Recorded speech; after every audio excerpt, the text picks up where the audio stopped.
And so I'd like to introduce Jenna Brown from NEHA, and I believe she's going to introduce Jessica. And they have a presentation for us this morning on how to make those reports stand out and brag about what we've done. That's right, Bob. Yeah, as Bob said, I'm Jenna Brown, and I have Jessica Varela here from our team as well. We're on the grant support team for these NEHA grants. And thank you all for joining us. Thank you, Bob, for getting everybody together so we can go through the reporting process, since it has changed a little bit for this year. Just so you all know, we are recording this call, and we're going to use it to post to the website to help other folks as well, since I do think that this is a great way to just kind of go through what has changed for this year. So our plan for today is Jess is going to drive from her screen on the grant portal. We'll just kind of walk through the track 1 and track 2 reports and talk about the documentation that we need, highlight a few common issues that we're seeing so far from the reports that we've gotten. And then we'll have time for questions at the end. We can, answer any specific questions. Always, you can reach out to us via phone or email if there's anything that we don't cover, or if you have a kind of a complex situation. And if you don't know, our email address is retailgrants@neha.org.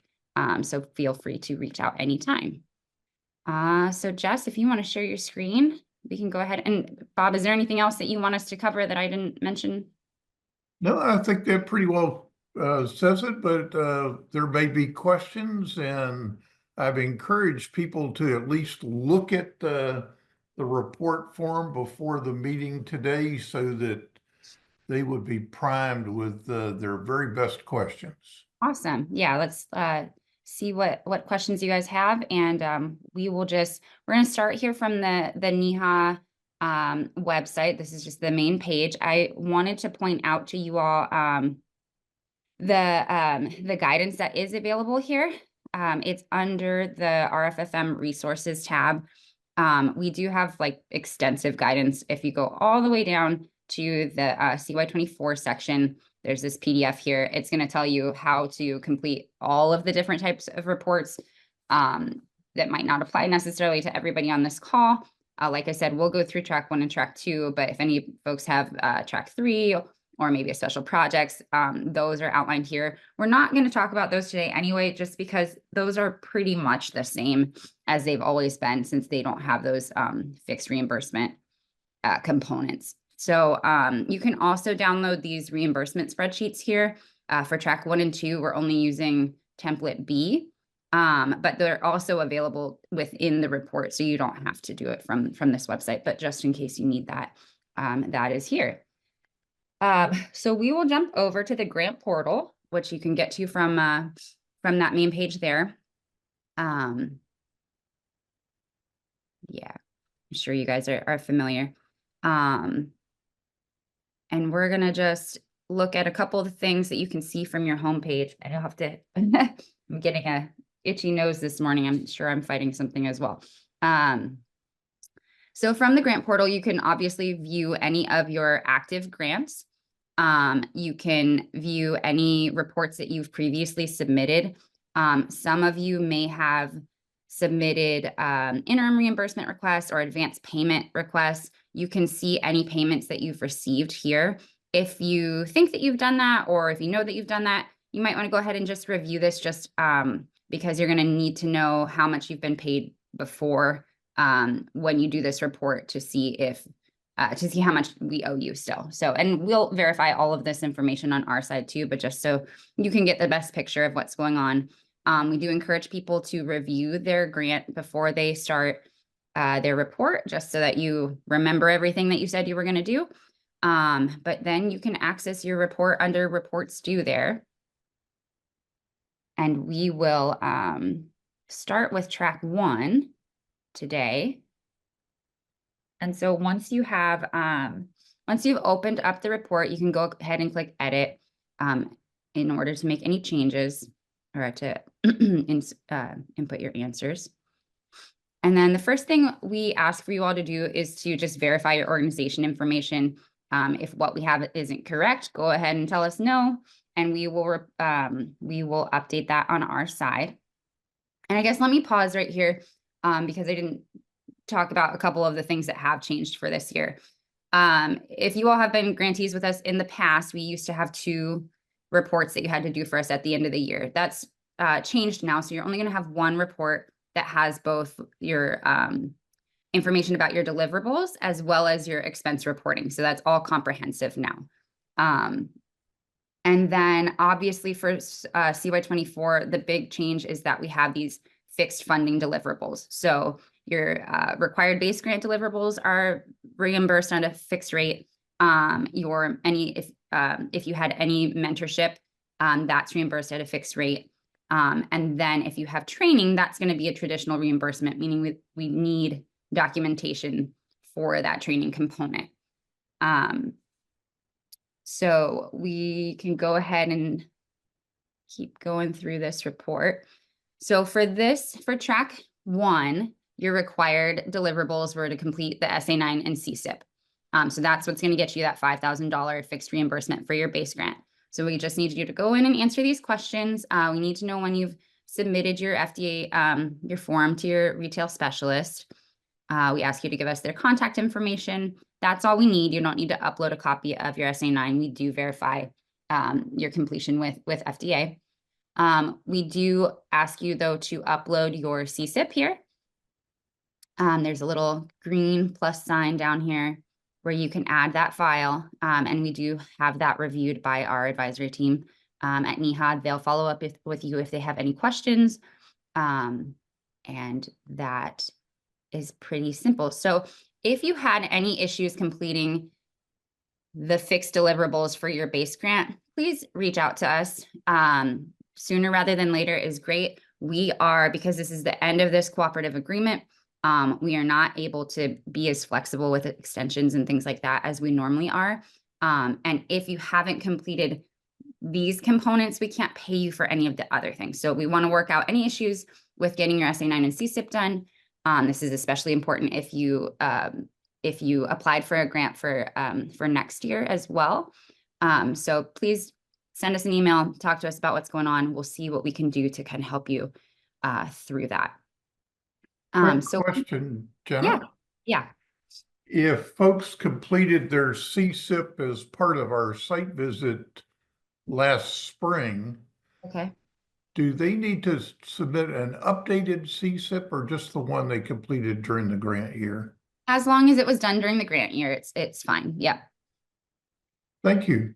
Yeah. All right. So once you've gotten through that, we can move on to the optional outcomes. Again, you may or may not have applied for these or may not have been funded for them. So if you did have a mentee component to your grant, you go ahead and click yes here. And then it's going to give you several more questions to answer about that portion of your grant. Mostly it is just, reporting on how your project went. Pretty straightforward. The second optional outcome was to attend a self-assessment and verification audit workshop. That is the only training that you could do with these track 1 grants. So if you received funding for that, you're going to go ahead and click yes. Again, enter information about the training, really just how many people attended. And then that is all we need as far as reporting on your training. The next section is the additional questions about your project. The first thing that we're going to ask you is to talk about how much work or what you have achieved for each of the 9 standards. What you see in blue is pulled from your grant application. So you might have said you were going to meet and audit a standard, even though this isn't required for this grant. We just want to know for reporting purposes what you all achieved, since we do know that a lot of grantees do extra work even with these limited funds. So go ahead and for each standard, enter an answer based on the work completed for each of them. If you didn't do any work, that's fine. Again, not going to affect your funding in any way. And this will let you do that for all 9 standards. Yes. And then finally, there's just a few other questions about if you answered yes to the mentorship question, if you answered yes to the training question, it's just going to ask you a few more questions there for you to complete. And so that's all for the deliverable reporting portion. We're going to get into the reimbursement area here. So the first thing that it's going to ask you to do is do these drop downs for the confirmation of the fixed award deliverables. This is important. This is where you're basically attesting to like, yes, this work is done. And this is the amount of payment that you're going to get for each of these deliverables. So you get that $5,000 for your self-assessment and CSIP. You get your I'm sorry, the numbers have changed for this year, so I don't want to say the wrong thing. They're $8,000 for the mentee component of your grant, the $3,000 for your site visit. And then once you click for site visit, it is going to ask you to give a little bit of additional information about where that happened. Was it in person or virtual? Kind of who was there? Just another way to verify that you all had that site visit. We do also verify this with NEHA. And then there is the verification that you went to the end of year mentorship conference. Again, we have a list from NEHA to verify that as well. You might hear from us if you guys aren't on the list that we have. Don't worry. We just want to make sure that everybody has attended these meetings to receive this fixed funding. Hey, Jenna. Yeah. This is Aaron from Fayette County. Hey, Aaron. We've applied for the grant, so we won't find out if we've got it until January. But say if we do are lucky enough to get it, what is the turnaround time for once we answer the questions and provide the documentation for receiving the funds? How quick does that happen? For payment from your 2024 grant? So it gets a little tricky because we get so many at right. the same time. But once it's approved, you're gonna get paid within 30 days. So okay. Most likely, depending on when you get your report in, they're all due around Valentine's Day. If you get in early, we can usually get it through faster. Right. But by April, we will have everybody done. And usually it's the ones that have issues, or we just have more follow-up with the grantee, or having difficulty getting documentation, having difficulty verifying things. So it's a gray area, but we like to say within about 30 days of submitting, you're gonna be approved and receive payment. And then it also depends on what type of payment you're getting, because we do have direct deposit. I think that goes a little bit quicker. So sorry, it's fuzzy. No, that makes sense. I'm just, in my head, I've been working with Bob and he's been very helpful. And I'm just trying to figure out in my head, preparing for, if we do get it, how much work do I want to do up front to do the basics to get in and start moving forward. Okay. But I appreciate the answer. Thank you. Sure. All right. So the next section only applies to people who had training funds for track 1. And that's because we do need documentation for those expenses. So we have this new version of our spreadsheet. That's, if you all had grants in the past, we had the spreadsheet where you would put all of your expenses. Now we're only asking that you do this for the training funds. And Jess is going to show you an example of what this template B looks like now, and kind of how to use it, because sometimes it can be a little bit confusing. So this is the main page. It's going to roll up your calculations. You can put in your travel and training costs, again, only for CY for track 1. And then you can also claim indirect costs here. They should only be on your training funds though. So when you put in your indirect base, it should only be whatever you have that you're claiming for training. Any other indirect costs should be like wrapped up in your fixed awards for the other portions of your grant. But you can claim up to 10% without documentation here. If you have an indirect cost rate agreement, you can claim that rate, and then we'll just ask you to provide that agreement. But as you can see, we just break this down by attendee, making sure that we're not putting in any staff time costs, any equipment and things like that. It's just costs associated with attending the training. Anything that you put in here, we need documentation for, with the exception of your meals and incidentals. For per diem, you can claim the GSA rate, and you don't have to, for the location where the training was, and you don't have to provide anything to us. We'll verify that.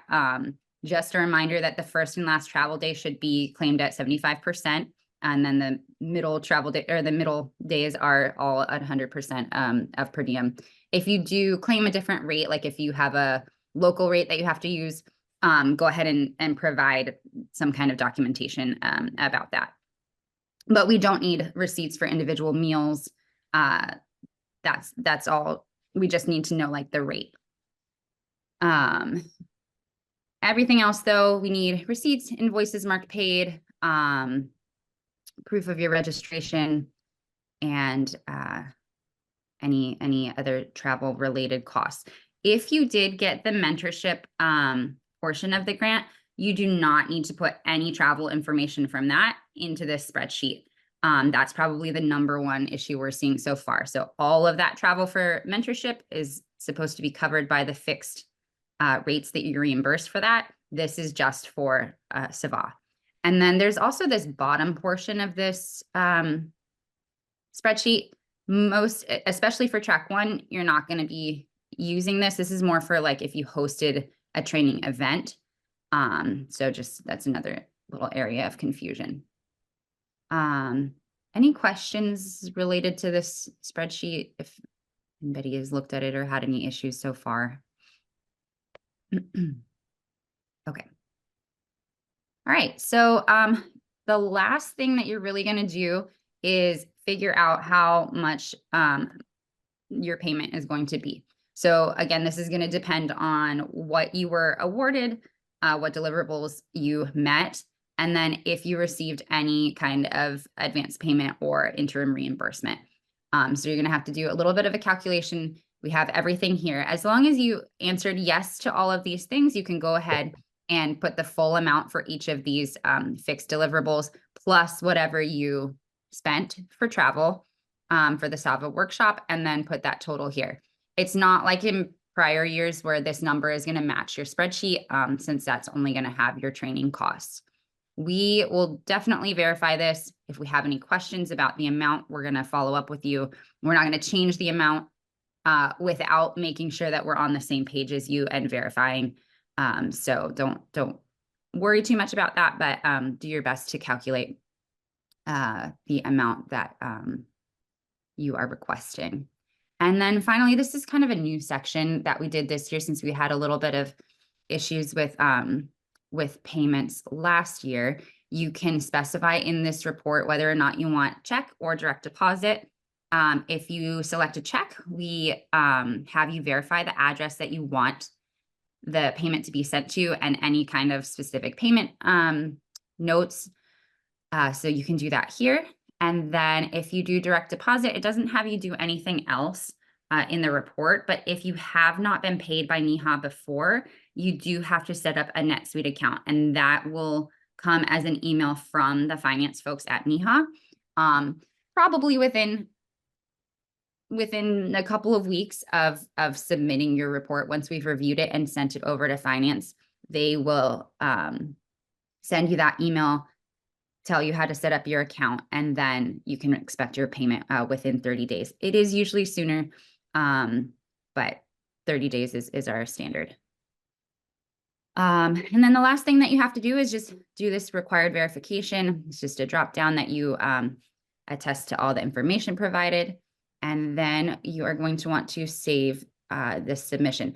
I will remind you all that it doesn't, the grant portal, nothing in here auto saves. So as you go through, save often so that you don't lose any of your work. And then once you have saved, go ahead and take a look through, make sure you didn't miss any sections. When you go to submit your report, if anything is blank, it's probably going to give you a red error message. So even if there's for some reason a text box or something that doesn't apply to you, go ahead and put some, some information there not applicable, so that you can submit. And then we will take a look at it again, give you any feedback or questions that we have to get this process as quickly as possible. We will I know also, go ahead. you have a question in the chat. Oh, I'm sorry. Yep. Where is my, I don't see my chat right now because I moved my screen. Sorry. Can you, I pulled it up. What if we received advance payment for the grant? What do we put in the box and how we would like to receive payment? so you, if you received advance payment for the full grant, then, I would you, just put however you received the money, just so that you don't get the error. yeah, yep. And then we'll be able to determine that from looking at your grant, and you can put a note in there that you already received advance payment. Good question. And then the total amount requested would just be, if you receive the full amount, it would just be 0. Right. Any other questions about track 1? And then we can just jump over to track 2. It's largely the same. We'll point out a couple of key differences, but Hey, Jenna, it's Aaron again. yes. So building off that question, is it an option to get full payment up front, or do you have to meet special criteria in order to do that? No, so it's always, advance payments are always an option. The only thing we advise against in general is requesting your full training amount, just because it's pretty rare, especially for these, like if you can just go to SAVA, it's pretty rare for people to spend all of that money. Right. But you can always get advance payment. If you did not spend all of your training dollars, you would have to figure out the return at the end of this. But again, Okay. I think something that that we can work on with you specifically. But yeah, we have just a advance payment request. We only put those in if you request them. So just send us an email or give us a call and say that you want an advance payment, and then we'll put the report in your portal. And it's very simple. You're just really saying the amount that you want. And then we can get that payment in advance. Okay, appreciate it. Thank you. Yeah. Because many of our folks are on a fiscal year that starts July 1st, and the grants run on a calendar year. Mm-hmm. Some of them may want some of the payment in one fiscal year and some in the other, depending on what they're trying to do in terms of balancing their budget. Yeah, and that totally makes sense. You guys are certainly not alone in that.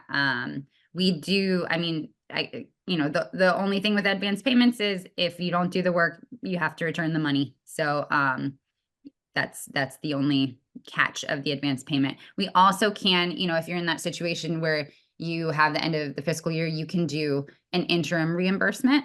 And in that case, you would be maybe like after you went to a training or something, you want to get a reimbursement, you would be filling out a smaller report, providing us the documentation for that training that you attended, and then we pay you for those expenses that you've already incurred.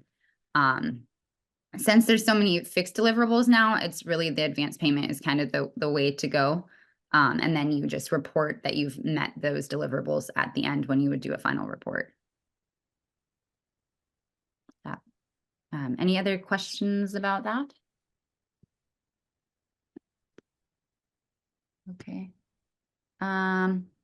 Okay, so we'll flip over to track 2 real quick. Like I said, it's largely the same. Again, you're going to verify your organization information. Jess, will you click edit just so we can mess with the drop downs a little? Thank you.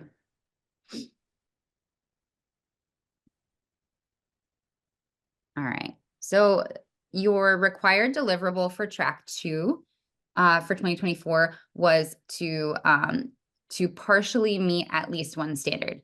A lot of folks indicated that they would do more than that. That's the bare minimum for payment.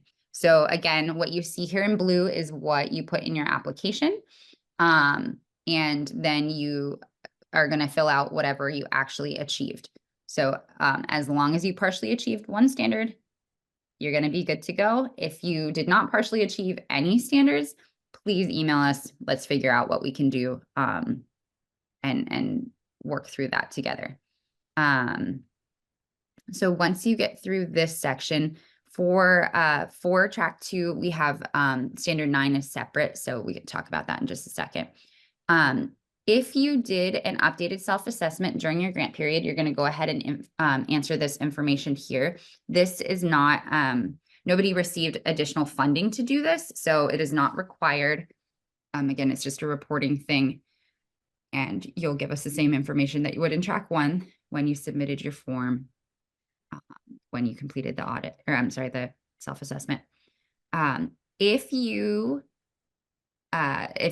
were funded to do the public health metric outcome or to work on standard 9, you are going to answer this question here and let us know the amount of work that you actually did on standard 9. If you partially achieved standard 9, you can get the full $5,000 fixed funding for this. You just have to explain the work that was done.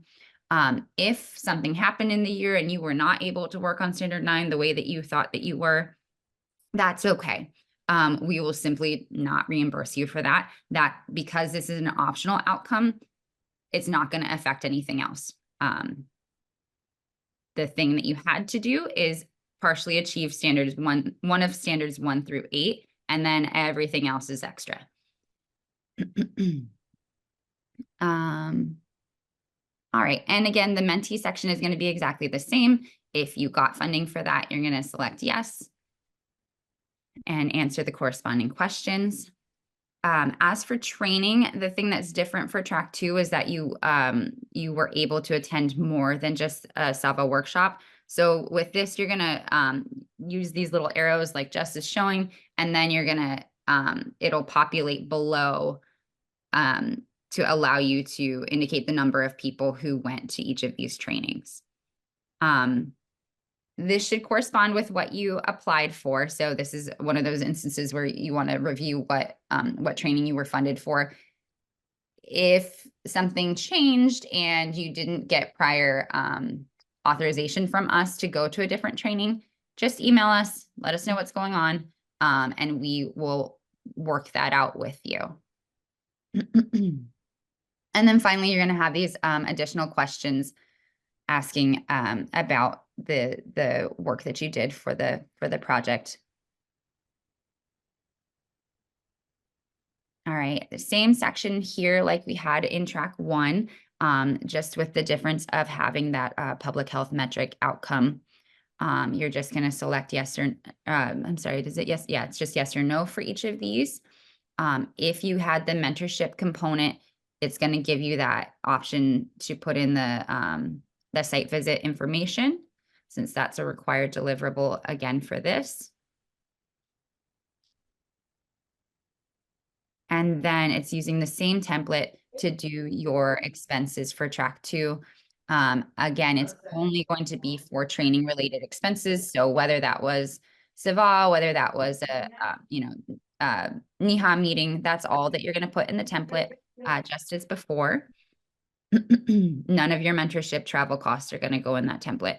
And then we still need the documentation for anything that you're claiming for those expenses. I did want to mention, I don't think I mentioned before, one of the other documentation issues that we usually see is about mileage. So if you claim mileage, you can claim it at the GSA rate. But we do need some kind of mapped documentation, like a Google Maps printout of like a starting and ending point, or some kind of mileage log as documentation for those costs. You can upload that expense documentation here with that green arrow, and then it is just the same little calculation for the total amount requested. Again, if there were things that you ended up not doing, just don't include that as part of your calculation. If you received advance payment, if you received an interim reimbursement, subtract that from your total here, and then enter your total amount requested, and we will verify that. And same option to select your payment method of check or direct deposit. Everything else is the same. Again, make sure you're saving so you don't lose any of your work. Go ahead and review before you submit. And that is that.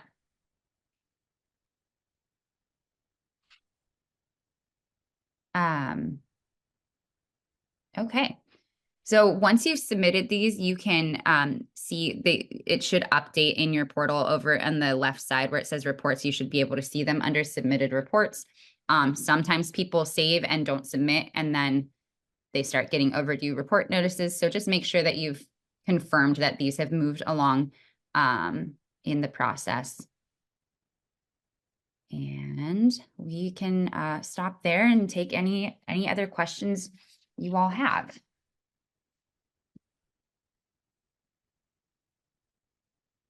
Questions for Jenna?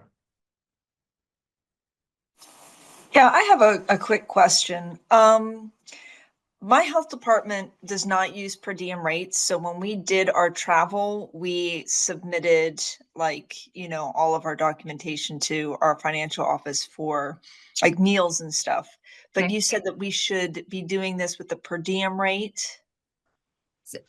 So you can do it with the per diem rate. If you have a different rate that you all use, that's totally fine. We don't need to see each of your like individual meal receipts. A lot of times folks have it all like packaged up from what they submitted to their financial person anyway, and that's okay. Just don't feel that you need to provide that for us. Okay. If you all used your rate, then we just need to know what that rate is. So if it's just clearly somewhere in your documentation, even if it's like just written somewhere, we'll Yeah, because we have to itemize all of our meals. So I just included that in my documentation and then when I calculated my rate. So is that okay just to send it like that? Like, I mean, it is broken down by like the exact spending per meal. And I know you probably don't want that, but that's how we got reimbursed. So. Right. No, that's totally fine. And that happens. The more to the point is just don't feel that you need to chase that down if you haven't already done so. You know what I mean? Okay, gotcha, We're trying to minimize the amount of work you all do in order to get reimbursed. So it's not required. You can provide it. And like in your situation, it's just easier. You've already done all that work. You can go ahead and submit it to us. Okay, thank you. Sure. Hey Jenna, it's Aaron again. So the per diem rates, I get that being from DC. So is the per diem based upon where your home base is? It's based As upon opposed to where the training that you attended is. So if you went to Chicago for a meeting, it's going to be the Chicago rates. Yeah. So you said like 75% for the first and last day if we went to Chicago based upon what they say the per diem is for that city. Correct. Yep. And Okay, then cool. if you go to the GSA, like if you just Google GSA per diem, it'll give you a breakdown of what the 75% is. Yeah. Okay. I know where that is. Thanks. Yeah. Other questions? And Jess, did I leave out any important things that we've been seeing or talking about on our side? No, I think you covered most of it. For the only thing I would add is in track 2, if your goal was to only partially achieve one standard, I would very clearly outline that in the additional questions that populate at the end, the work that was done. Because there's a section at the end, that's how we follow up on that. Obviously, if you met and audited a standard, that's a little bit easier and faster to verify because we do that on the FDA database. But if your goal was to partially achieve, just detail out the work done there so that it's faster turnaround on your report processing, if we can verify that information quickly. Yeah, that's a good point. Well, we can hang out for a few minutes for any other questions that come in. Like I said, you guys can always email us, always call us. Jess, what's our phone number? 833-575-2404. And we will help you out with any individual circumstance. Again, the way this is going to work is we get a whole, several hundred of these reports come in. And if you have an issue, we don't want to find out when we finally get to your report. So if you have something going on, reach out to us now. We'll work through it with you, figure out how to accommodate that, and then, not make sure you're not at the bottom of the pile. And then we still have all these issues to work out in February. So we are here to support you guys.